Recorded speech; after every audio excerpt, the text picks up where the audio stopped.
వెంకటేశాయ.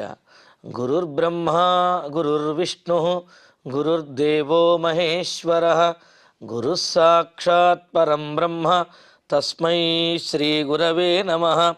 జటిలం చీరవసనం దండకారణ్యవాసినం మునివేషధరం ధ్యాయేత్ అరణ్యేకాండ ఉత్తమే. శ్రీరామచంద్ర పరబ్రహ్మణే నమః. అథ శ్రీమద్ రామాయణే ఆదికావ్యే అరణ్యకాండే పంచసప్తతితమః సర్గః. ఏవం బ్రువాణం తం ధీరం రామం సౌమిత్రిరబ్రవీత్ గచ్ఛావస్త్వరితం తత్ర మమాపి త్వరతే మనః. రామలక్ష్మణుడు ఆ కబంధుని వనము దగ్గర నుంచి కబంధుడు చెప్పిన విధంగా మతంగ మహర్షి ఆశ్రమం దగ్గరికి, శబరి ఉండేటటువంటి ఆశ్రమం దగ్గరికి వచ్చి అక్కడ శబరి ఇచ్చినటువంటి ఆతిథ్యాన్ని స్వీకరించి ఆ విశేషములన్నీ చూచి శబరిని మోక్షాన్ని పొందడానికి ఆమెకు అనుమతి ఇచ్చిన తర్వాత ఆమె పరమపదానికి వెళ్ళగా ఇక రాముడు లక్ష్మణుడితో అంటున్నాడు, లక్ష్మణ, ఇక్కడికి మనం రావటంతో మనస్సు కొంత కుదుటపడుతూ ఉన్నది. పైగా ఈ సప్త సముద్రములు కలిగినటువంటి ఇక్కడ మతంగ మహర్షి ఆశ్రమం వద్ద స్నానం చేసి పితృదేవతలకు తర్పణములు కూడా ఇచ్చాము. ఇక మన తక్షణ కర్తవ్యం ఇక్కడ నుంచి బయలుదేరి పంపా సరోవరం దగ్గర ఆ ఋషిముఖ పర్వతం దగ్గరికి వెళ్ళడమే. ఎందుకు అంటే సీతాదేవి జాడ తెలుసుకోగలిగినటువంటి వాడు, సీతాదేవిని వెతికించగలిగినటువంటి వాడు సుగ్రీవుడు అక్కడ ఉన్నాడు. కావున అతడి దగ్గరికి మనం వెళ్ళాలి, నా మనస్సు వెళ్ళాలని త్వరపెడుతున్నది, బయలుదేరదాము అనేటప్పటికీ ఇంకా లక్ష్మణుడు కూడా అంటూ ఉన్నాడు, అన్నయ్య, మీకు ఏ విధంగా అయితే సుగ్రీవుడిని కలిసి వదిన గారిని సీతాదేవిని వెతికించాలి, ఆమె యొక్క జాడ తెలుసుకోవాలని ఉన్నదో, నాకు కూడా వదిన గారి గురించి సీతాదేవి జాడ తెలిపేటటువంటి వాడైన ఆ సుగ్రీవుణ్ణి కలవటానికి నా మనస్సు కూడా త్వరపెడుతున్నది. కావున బయలుదేరి వెళదాము అని అంటూ ఆశ్రమాత్తు తతస్తస్మాత్ నిష్క్రమ్య సవిశాంపతి ఆజగామ తతః పంపాం లక్ష్మణేన సహాభిభూః. తతః రామలక్ష్మణులు ఇద్దరూ కూడా ఆ శబరి ఆశ్రమం నుండి బయలుదేరి, ఆ మతంగ మహర్షి యొక్క ఆశ్రమం నుండి బయలుదేరి పంపా సరోవరానికి చేరుకుంటూ ఉన్నారు. ఇక్కడ విశాంపతి అని రాముణ్ణి సంబోధిస్తూ ఉన్నారు. అంటే సర్వేశ్వరుడైనటువంటి వాడు, అందరికీ కూడా ఆధారభూతుడైనటువంటి వాడు ఆ రామచంద్రుడు. అభిభూహు, శత్రువులను అణచడంలో, శత్రువుల మీద విజయాన్ని సాధించడంలో, శత్రు భయంకరుడిగా యుద్ధం చేయడంలో ఎంతో గొప్పవాడైనటువంటి ఆ రామచంద్రుడు. ఇంకా సహా లక్ష్మణేన సహా, లక్ష్మణునితో కలిసి తస్మాత్ ఆశ్రమాత్, ఆ శబరి ఆశ్రమం మతంగ మహర్షి యొక్క ఆ ఆశ్రమం నుండి నిష్క్రమ్య ఇంకా బయలుదేరి పంపాం ఆజగామ, పంపా సరోవరానికి చేరుకున్నాడు అక్కడికి. మరి పంపా సరోవరం చాలా విశేషమైనటువంటిది, సముద్రములాగా చాలా పెద్దదైనటువంటిది, ప్రకృతి సౌందర్య శోభతోటి అనేకమైనటువంటి జంతువులు, పక్షులు, వృక్షములు వీటన్నిటితోటి శోభిల్లేది ఆ పంపా సరోవర విశేషాలను ఇక్కడ తెలియజేస్తూ సదదర్శ తతః పుణ్యాం ఉదారజన సేవితాం నానాద్రుమలతాకీర్ణాం పంపాం పానీయవాహినీం. ఇంకా రామచంద్రమూర్తి పంపా సరోవరానికి దగ్గరగా చేరుకున్నారు. ఎలా ఉన్నది ఆ పంపా సరోవరం? సహా పుణ్యాం ఉదారజన సేవితాం, ఎంతో పుణ్యప్రదమైనటువంటిది. అంటే ఆ పంపా సరోవరం దగ్గరకు వచ్చినటువంటి వారి యొక్క పాపములన్నీ కూడా పోగొట్టి పుణ్యాత్ములుగా చేసేటటువంటి పుణ్య జలములతోటి విరాజిల్లే పుణ్య ప్రదేశము, పుణ్యప్రదమైనటువంటి సరస్సు అది. ఉదారజన సేవితం, మునిజన శ్రేష్ఠులు ఎవరైతే ఉన్నారో ఆ మునిగణములందరూ కూడా, అంటే ఇంద్రియ నిగ్రహము, అదేవిధంగా సాత్వికమైనటువంటి ఆలోచనలు, తపశ్శక్తి కలిగినటువంటి ఉదారమైనటువంటి జనశ్రేష్ఠులు ఎవరైతే ఉన్నారో వారందరూ కూడా ఆ మునిగణమందరూ, మహర్షులందరూ కూడా సేవితం, వారందరి చేత సేవించబడుతూ ఉండేది. అంటే మహర్షులు ఎందరో అక్కడికి వచ్చి స్నానం చేసి పవిత్రంగా అనుష్ఠానములు చేసుకుని మరలా వారు వారి వారి తపస్సులను చేసుకోవడానికి వెళ్ళేవారు. అలాగా మునిజనులందరి చేత కూడా సేవించబడేటువంటిదైన, అంతేకాదు పద్మై సౌగంధికైస్తామ్రాం శుక్లాం కుముదమండలై నీలాం కువలయోద్ఘాటై బహువర్ణాం కుథామివ. ఇంకా ఎలా ఉన్నది ఆ సరస్సు పంపా సరోవరం. సౌగంధికై పద్మై తామ్రాం, ఎర్రనైనటువంటి సుగంధభరితమైనటువంటి పద్మముల చేత సరస్సు కొన్ని చోట్ల ఎర్రగా కనిపిస్తూ ఉన్నది. అంటే కొన్ని చోట్ల ఎర్రగాను, మరికొన్ని చోట్ల కలువ పూలు మొదలైనవి తెల్లని ఉన్నాయి. దాంతో అక్కడ కొన్ని చోట్ల తెల్లగాను కనిపిస్తూ ఉన్నది. అంటే ఎంత విశాలమైనటువంటిది, ఎన్ని రకాలైనటువంటి పుష్పములు, ఎన్ని రకాలైన పద్మములు అక్కడ ఉన్నాయో లెక్కలేనంతగా ఉన్నాయన్నమాట. అలాగా పద్మై తామ్రాం, ఆ పద్మముల చేత ఎర్రగా కనిపించేటటువంటిది. కుముదమండలై శుక్లాం, మరి ఒక పక్క చూస్తే కలువ పూలతోటి తెల్లగా కనిపిస్తూ ఉన్నది. అంతేకాదు కువలయోద్ఘాటై నీలాం, మరి ఒక పక్క చూస్తే నీలి కలువలు, నల్ల కలువలు అక్కడ ఉండడంతో కొన్ని చోట్ల చాలా చిక్కగా నల్లగా కనిపిస్తూ ఉన్నది ఆ సరస్సు. ఇలాగా రత్నకంబళై చూడండి, కుథాం ఇవ బహువర్ణం, రత్నకంబళిలాగా అనేక వర్ణములతోటి ప్రకాశిస్తూ ఉండేది. రత్నములు పొదగబడినటువంటి కంబళి ఒక్కొక్క చోట ఒక్కొక్క రకమైనటువంటి కాంతిని ప్రసరింపజేస్తూ ఒక్కొక్క వర్ణంతో చిత్ర విచిత్రంగా ఏ విధంగా అయితే అందంగా కనిపిస్తూ ఉంటుందో, అలాగే కొన్ని చోట్ల ఎర్రనైనటువంటి పద్మముల చేత ఎర్రగాను, తెల్లనైనటువంటి కలువపూల చేత తెల్లగాను, నీలి కలువలోని చోట నీలిరంగులోను, ఇలాగా అనేక వర్ణయుక్తమైనటువంటి కలువలతోటి పద్మములతో కూడినటువంటి ఆ సరస్సు అనేక వర్ణములతో ఒక్కొక్క చోట ఒక్కొక్క వర్ణముతో కనిపిస్తూ, దూరం నుంచి చూసేవారికి అన్ని వర్ణములు కూడా కనిపిస్తూ రత్న కంబళి వలె గోచరిస్తూ ఆనందకరంగాను ఆహ్లాదకరంగాను చాలా అందంగా కనిపిస్తూ ఉన్నది.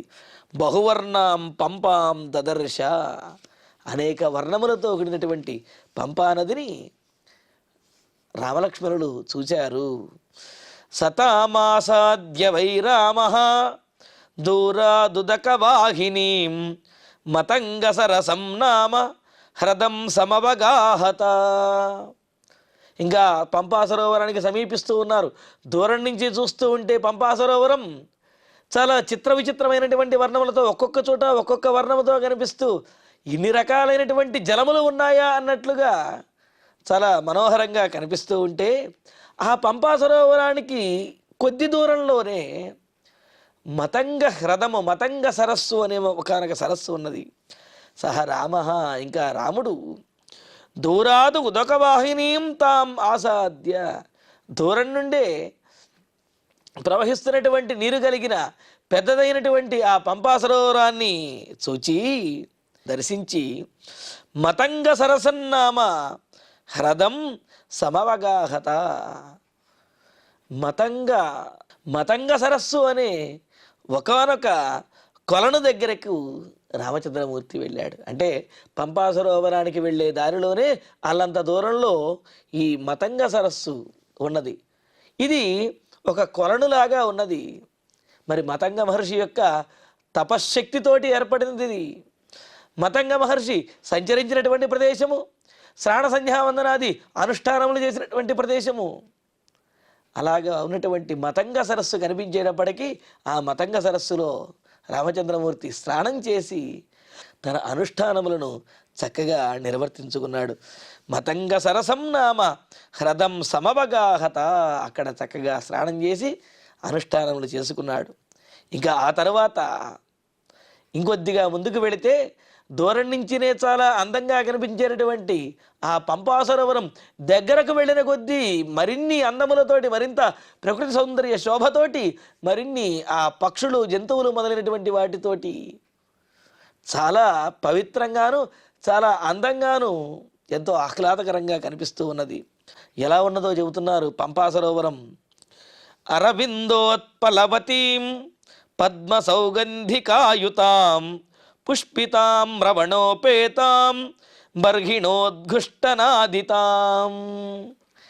ఇంకా అరవింద ఉత్పలవతీం, ఇంతకుముందు చెప్పుకున్నట్లుగానే ఎర్ర కమలములతోటి, అలాగే నల్ల కలువలతోటి, తెల్ల తామర పూలతోటి, తెల్ల కమలములు, వీటితోటి కూడా ఎర్ర కలువలు, ఇలాగా అంటే కలువలు, తామర పువ్వులు, వీటన్నింటిలో ఉన్నటువంటి ఏ రంగులైతే ఉన్నాయో, అంటే ఏ వర్ణములతో ఉంటాయో అన్ని వర్ణముల కమలములు ఉన్నాయి, అన్ని వర్ణముల కలువ పూలు కూడా అక్కడ ఉన్నాయి. వీటన్నిటితో కూడి ఇంకా పుష్పితామ్రవణోపేతాం, పూతకు వచ్చి ఇంకా కాయలు రావడానికి సిద్ధంగా ఉన్నటువంటి ఆమ్రవణం, మామిడి తోటలతోటి, మామిడి వనములతో ఉన్నది. అంతేకాదు బర్హిణోద్ఘుష్టనాదితాం, నెమళ్ళు తలలు పైకెత్తి పురులు విప్పుతూ పెద్దగా కేకారామములు చేస్తూ ఆ నెమళ్ళ యొక్క ఆ స్వరములతోటి, కూతలతోటి ధ్వనిస్తూ ఉన్నటువంటి ఆ సరస్సుని రామచంద్రుడు చూశాడు అని. ఇంకా అక్కడ ఎటువంటి వృక్షములు ఉన్నాయి అంటే చెబుతూ, తిలకైర్బీజపూరైశ్చ ధవైః శుక్లద్రుమైస్తథా పుష్పితైః కరవీరైశ్చ పున్నాగైశ్చ సుపుష్పితైః. ఇంకా తిలక వృక్షములు, అలాగే దానిమ్మ చెట్లు, వీటితో పాటుగా మద్ది చెట్లు, అంతేకాదు ధవములు అనే చెట్లు, ఎత్తు అయినటువంటివి తెల్లనైనటువంటి చెట్లు అన్నమాట. తెల్లమద్ది చెట్లు, పుష్పించినటువంటి గన్నేరు వృక్షములు, ఇలాగా బాగా పూచినటువంటి పొన్న పుష్పములు, ఇవన్నీ కలిగినటువంటి ఇలా అనేకమైనటువంటి, అంటే వేరే ఎక్కడా కనిపించినటువంటి అనేకమైన పుష్పములతో కూడిన వృక్షములతోటి ఆవరించబడి ఉండి, ఏదో పుష్పముల యొక్క వస్త్రమును కప్పినట్లుగా, పుష్పములతో కూడినటువంటి వస్త్రాన్ని కప్పినట్లుగా ఆ ప్రాంతం కనిపిస్తూ ఉన్నది. అంతేకాదు మాలతీ కుందగుల్మైశ్చ భాండీరైర్నిచుళైస్తథా అశోకైః సప్తపర్ణైశ్చ కేతకైరతిముక్తకైః. మాలతీ కుందగుల్మైశ్చ, ఎక్కడ చూచినా కొన్ని చోట్ల జాజి పొదలు, మల్లె పొదలు, వీటన్నిటితోటి కూడి ఉన్నది. భాండీరైర్నిచుళైస్తథా, మర్రి చెట్లు, అదేవిధంగా నిచుల వృక్షములు, అనేకమైనటువంటి వృక్షములు అన్నమాట. అశోకై సప్తపర్ణైశ్చ, ఇంకా అశోక వృక్షములు, 7 ఆకులు కలిగినటువంటి అరటి చెట్లు, వీటితో పాటుగా కేతకై అతిముక్తకై, మొగలి చెట్లు, అదేవిధంగా నేమి వృక్షములు, ఇలాగా దేవతా వృక్షములు ఏవైతే ఉన్నాయో అవన్నీ కూడా అక్కడ కనిపిస్తూ ఉన్నాయి. పుష్పములతో కూడినటువంటివి, ముందు చెప్పారు ఫలములతో కూడినటువంటివి, అలాగే పుష్పములతో కూడినటువంటివి, ఇంకా దేవతా వృక్షములు అనేకమైనవి, అంటే సుగంధముని ఇచ్చేవి, మనస్సును ఆహ్లాదపరిచేటటువంటి వృక్షములు. అంతేకాదు ఇంకా అన్యైశ్చ వివిధైర్వృక్షైః ప్రమదామివ భూషితాం సమీక్షమాణౌ పుష్పాఢ్యం సర్వతో విపులద్రుమం. ఇంకా అనేకమైనటువంటి పుష్పించిన, ఫలించినటువంటి వృక్షములతోటి చక్కగా అలంకరించుకున్నటువంటి, సమస్తమైన ఆభరణముల చేత అలంకరించబడినటువంటి స్త్రీ ఎంత సౌందర్యభరితంగా, ఎంత కళకళలాడుతూ, ఎంత నిండుగా ఉంటుందో ఆ పంపా సరోవర తీరం ఈ వృక్షములతోటి, పుష్పములతోటి, ఫలములతోటి అంత నిండుగా, అంత ఆహ్లాదకరంగాను, అంత గొప్పగా గోచరిస్తూ ఉన్నదన్నమాట. ఎక్కడ చూచినా పెద్ద పెద్ద వృక్షములు, ఎక్కడ చూచినా పుష్పించిన ఫలించినటువంటి వృక్షములు, ఎక్కడ చూచినా జాజి మల్లెల యొక్క పొదలు, ఆ సరస్సులోనేమో అనేకమైనటువంటి అనేక వర్ణములు కలిగినటువంటి పద్మములు, అదేవిధంగా కలువలతోటి, ఇంకా కోయష్టికైశ్చార్జునకైః శతపత్రైశ్చ కీరకైః ఏతైశ్చాన్యైశ్చ విహగైః నాదితంతువనం మహతు. ఇంకా ఇవన్నీ ఇంత ప్రకృతి సౌందర్య శోభతో ఉన్నాయంటే పక్షులన్నీ కూడా వచ్చి ఎక్కడికే చేరతాయి కదా. ఎక్కడెక్కడి పక్షులన్నీ కూడా అక్కడికే వచ్చినట్లుగా అన్ని రకాలైనటువంటి పక్షులు అక్కడ ఉన్నాయి. అందులో అవన్నీ కూడా అక్కడ ఉండే ప్రకృతి సౌందర్య శోభను ఆస్వాదిస్తూ వీటి యొక్క కదలికలతోటి, వీటి యొక్క కూతలతోటి మరింత ఆహ్లాదకరంగా చేస్తూ ఉన్నాయి. అందులో చాలా ఆనందంగా కూస్తూ ఉన్నాయి. బాగా మదించి ఉన్నటువంటి ఆ పక్షులన్నీ కూడా ఇక చూడండి, కోయష్టికై అర్జునకై అని అంటూ టిట్టిభ పక్షులు, అలాగే అర్జున పక్షులు, అంతేకాదు బెగ్గుర పక్షులు. విషయం ఏమిటంటే ఈ సరస్సుల సమీపంలోనూ ఆ చెట్ల మీద ఉండేటటువంటి పక్షులన్నీ కూడా జంటలు జంటలుగా ఉంటాయి. పైగా ఇంకొక విశేషం పక్షులలో ఉన్నటువంటి ఒక ఆ నీతి ధర్మము, చిలుకలు, గోరింకలు మొదలైనటువంటి పక్షులు, అలాగే క్రౌంచ పక్షులు, ఇటువంటి పక్షులు మొదట ఏ పక్షితో అయితే జతకడతాయో ఆ ఆడపక్షి మగపక్షి కూడా జీవితాంతము అవే కలిసి ఉంటాయి, వేరే పక్షులతోటి జతకట్టవు. మరి వాటిలో ఉన్నటువంటి ఆ నీతి ధర్మము ఎంత గొప్పవో చూడండి. అలాగే ఇక్కడ జంటలు జంటలుగా తిరిగేటటువంటి అనేకమైనటువంటి పక్షులు కిలకిలారావములు చేస్తూ ఆనందంగా, ఏమాత్రము భయము అనేది లేకుండా, అపాయం గురించి ఏమాత్రము కూడా ఆలోచన లేకుండా ఎంతో హాయిగా ఆనందంగా తిరుగుతున్నటువంటి పక్షులు అవి. ఇంకా అనేకమైనటువంటి పక్షులు చక్కటి ఆ కిలకిలారావములు చేస్తూ, ధ్వని చేస్తూ, శ్రావ్యమైనటువంటి ధ్వనులతో కూడిన ఆ పంపా సరోవర తీరాన్ని రామచంద్రమూర్తి చూశాడు. ఇంకా అంటున్నారు, తతో జగ్మతు రవ్యగ్రౌ రాఘవౌ సుసమాహితౌ తద్వనంచైవ సరసః పశ్యంతౌ శకునైర్యుతం. ఇక రామలక్ష్మణులకు కూడా ఆ ప్రాంతానికి వచ్చేటప్పటికీ ఇక్కడేమైనా అపాయం ఉంటుందేమో అని కానీ, రాక్షసుల యొక్క బెడద ఉంటుందనేమో కానీ ఇటువంటి భయం ఏమీ లేదు వారికి. అవి మాత్రం భయం లేకుండా వారు ఆ పంపా సరోవర తీరంలో ఉన్నటువంటి వనంలో చాలా ఆనందకరంగా ఆ పక్షుల కిలకిలారావములు వింటూ సావధాన చిత్తులై, అంటే ఒక పక్క ఆ ప్రకృతి సౌందర్యాన్ని ఆస్వాదిస్తూ, మరి ఒక పక్క ఆ పక్షుల యొక్క కిలకిలారావములు వింటూ, మరి ఒక పక్క తాము సావధానంగా ఉంటూ, తాము ఎటు వెళ్ళాలో అటే వెళుతూ, ఏమాత్రము భయము బెరుకు లేకుండా పంపా సరోవర తీరంలో ఉన్నటువంటి ఆ వనంలో రామలక్ష్మణులు సంచరిస్తూ పంపా సరోవరానికి మరింత దగ్గరగా వెళుతూ ఉన్నారు. పంపా సరోవరానికి చెందినటువంటి ఆ వనాన్ని చూస్తూ ఉండడం వల్ల రామలక్ష్మణులలో ఏమాత్రం వ్యాకులత కానీ, బాధ కానీ, దీనత్వం కానీ లేదుట.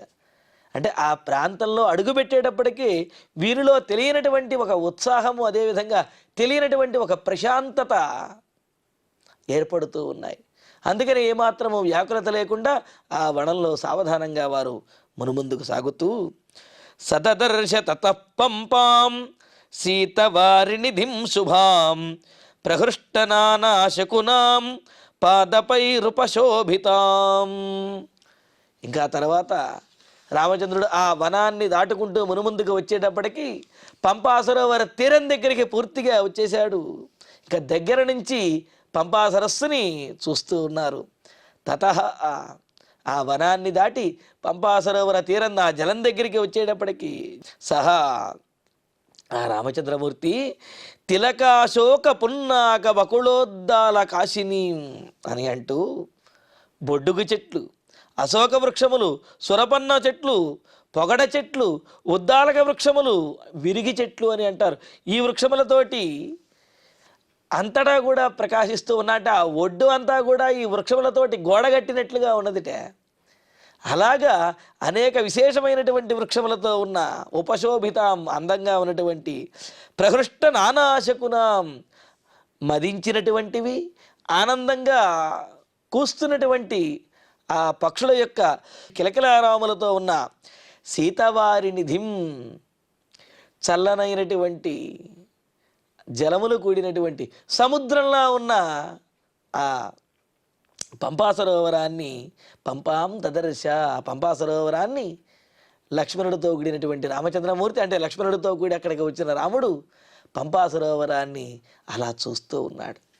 విశేషం ఏమిటంటే పంపా సరోవరంలో ఏ సన్నివేశం చూసినప్పటికీ అక్కడ మనసు నిలిచిపోయే విధంగాను చాలా ఆశ్చర్యకరంగా, ఆనందకరంగా, ఆహ్లాదకరంగా ఉంటున్నదన్నమాట. అలాగా జీవులన్నిటికీ అనుకూలంగా ఉన్నటువంటి పవిత్రమైన ఆహ్లాదకరమైనటువంటి పంపా సరోవరాన్ని ఆ దగ్గరకు చేరుకుని రామలక్ష్మణుడు పంపా సరోవరాన్ని చూస్తున్నాడు. సరామో వివిధాన్ వృక్షాన్ సరాంసి వివిధాని చ పశ్యన్ కామాభిసంతప్త జగామ పరమం హ్రదం. ఇంకా ఆ పంపా సరోవరంలో ఉన్నటువంటి ప్రకృతి సౌందర్య శోభలను, ఆ పక్షుల యొక్క కిలకిలారావములను, ఆ తీరమును చూస్తూ ఉంటే రామచంద్రమూర్తికి వెంటనే సీతాదేవి గుర్తొచ్చేసింది. అంతే కదా, ఎక్కడికైనా ఉద్యానవనానికి కానీ లేకపోతే అద్భుతమైనటువంటి ఆశ్చర్యాన్ని కలగజేసేటటువంటి ప్రదేశానికి కానీ, ఆహ్లాదకరమైనటువంటి ప్రదేశానికి కానీ మగవాళ్ళు ఒంటరిగా కనుక వెళ్ళినట్లయితే ఏమనిపిస్తుంది? అబ్బా, ఈ సమయంలో మా ఆవిడ కనుక ఉన్నట్లయితే బాగుండేది, ఎంత ఆనందించేదో, ఆమెతో విహరిస్తే ఎంత బాగుండేది అని అనిపిస్తుంది కదా. అలాగే ఇక్కడ రామచంద్రమూర్తికి ఈ పంపా సరోవర తీరంలో సీతాదేవితో కలిసి కనుక విహరించినట్లయితే ఇంకెంత బాగుండేదో అని అనిపించి సీతాదేవి గుర్తుకు వచ్చింది. ఒక పక్క ఆహ్లాదకరమైనటువంటి వాతావరణంతో ప్రశాంతత చేకూరినప్పటికీ మరి ఒక పక్క ఇటువంటి సన్నివేశంలో, ఇటువంటి ప్రదేశంలో సీతాదేవి తన ప్రక్కన లేదే అని చెప్పి రామచంద్రమూర్తి మనసులో కొంత ఆ విరహ వేదన అనేది కలుగుతూ ఉన్నదన్నమాట. అదే చెబుతున్నాడు. పంపా సరోవరాన్ని చేరుకున్న తర్వాత సహ రామ వివిధాన్ వృక్షాన్ వివిధాన్ సరాంసి చ, ఆ రాముడు అనేక రకములైనటువంటి వృక్షములు, అనేక చిత్ర విచిత్ర వర్ణములతో కూడినటువంటి ఆ సరస్సులను కూడా చూస్తూ, ఆ పంపా సరోవరం దగ్గర చిన్న చిన్న కొలనులు కూడా ఉన్నాయి. ఒక్కొక్క కొలనులో ఒక్కొక్క విశేషం కనిపిస్తూ ఉన్నది. పంపా సరోవరంలో అనేకమైనటువంటి విశేషాలు. ఇలా విశేషములతో కూడినటువంటి ఆ కొలనులు, ఆ పంపా సరోవరాన్ని చూస్తూ కామాభిసంతప్త, ఈ సమయంలో భార్య పక్కన ఉంటే బాగుండు అని చెప్పి ఆ విరహ వేదనతో కూడినటువంటి వాడే, సీతాదేవి దూరమైనది అనే విరహ బాధతో ఉన్నటువంటి వాడై పరమం హ్రదం జగామ, అలా కొలనులు, ఆ విశేషములు, చెట్లు ఇవన్నీ చూసుకుంటూ రామచంద్రమూర్తి ఆ పంపా సరోవరానికి మరింత దగ్గరగా, పూర్తిగా పంపా సరోవరం దగ్గరకు చేరుకున్నాడు. మరి అక్కడికి చేరుకున్నటువంటి రాముడు అక్కడి నుంచి ఇంకా ఎలాగా ఆ సుగ్రీవుడి దగ్గరికి వెళ్ళాలని భావించాడు. మరి పంపా సరోవరంలో ఏ విధంగా ఆ విశేషాలను చూస్తూ స్నానానుష్ఠానాదులను ఎలా చేశాడు, ఈ విశేషాలను తరువాతి ప్రవచనంలో తెలుసుకుందాము. ఇక ఇప్పుడు శ్లోకాలను పారాయణ చేసుకుందాము. ఏవం బ్రువాణం తం ధీరం రామం సౌమిత్రిరబ్రవీత్ గచ్ఛావస్త్వరితం తత్ర మమాపి త్వరతే మనః ఆశ్రమాత్తు తతస్తస్మాత్ నిష్క్రమ్య సవిషాం పతిః ఆజగామ తతః పంపాం లక్ష్మణేన సహాభిభూః సదదర్శ తతః పుణ్యాం ఉదారజనసేవితాం నానాద్రుమలతాకీర్ణాం పంపాం పానీయవాహినీం పద్మైః సౌగంధికైస్తామ్రాం శుక్లాం కుముదమండలైః నీలాం కువలయోద్ఘాటైః బహువర్ణాం కుధామివ సతామాసాద్య వైరామః దూరాదుదకవాహినీం మతంగసరసం నామ హ్రదం సమవగాహత అరవిందోత్పలవతీం పద్మసౌగంధికాయుతాం పుష్మితామ్రవణోపేతాం బర్హిణోద్ఘుష్టనాదితాం తిలకైర్బీజపూరైశ్చ ధవైః శుక్లద్రుమైస్తథా పుష్పితైః కరవీరైశ్చ పున్నాగైశ్చ సుపుష్పితైః మాలతీకుందగుల్మైశ్చ భాండీరైర్నిచుళైస్తథా అశోకైః సప్తపర్ణైశ్చ కేతకైరతిముక్తకైః అన్యైశ్చ వివిధైర్వృక్షైః ప్రమదామివ భూషితాం సమీక్షమాణౌ పుష్పాఢ్యం సర్వతో విపులద్రుమం కోయష్టికైశ్చార్జునకైః శతపత్రైశ్చ కీరకైః ఏతైశ్చాన్యైశ్చ విహగైః నాదితం తు వనం మహత్ తతో జగ్మతురవ్యగ్రౌ రాఘవౌ సుసమాహితౌ తద్వనం చైవ సరసః పశ్యంతౌ శకునైర్యుతం సదదర్శ తతః పంపాం సీతవారినిధిం శుభాం ప్రహృష్టనానాశకునాం పాదపైరుపశోభితాం సరామో వివిధాన్ వృక్షాన్ సరాంసి వివిధాని చ పశ్యన్ కామాభిసంతప్తః జగామ పరమం హ్రదం. ఇత్యార్షే శ్రీమద్ రామాయణే ఆదికావ్యే అరణ్యకాండే పంచసప్తతితమే సర్గే త్రయోదశ శ్లోకాః. ఇక ఇప్పుడు క్షమాప్రార్థన మంగళాంతంగా ఈనాటి ప్రవచన పారాయణ కార్యక్రమాన్ని పరిపూర్ణం చేసుకుందాం. యదక్షరపదభ్రష్టం మాత్రాహీనంతు యద్భవేత్ తత్సర్వం క్షమ్యతాం దేవ నారాయణ నమోస్తుతే. కాయేన వాచా మనసేంద్రియైర్వా బుద్ధ్యాత్మనా వా ప్రకృతే స్వభావాత్ కరోమి యద్యత్ సకలం వరస్మై నారాయణాయేతి సమర్పయామి. శ్రియః కాంతాయ కళ్యాణ నిధయే నిధయేర్ధినాం శ్రీవేంకట నివాసాయ శ్రీనివాసాయ మంగళం.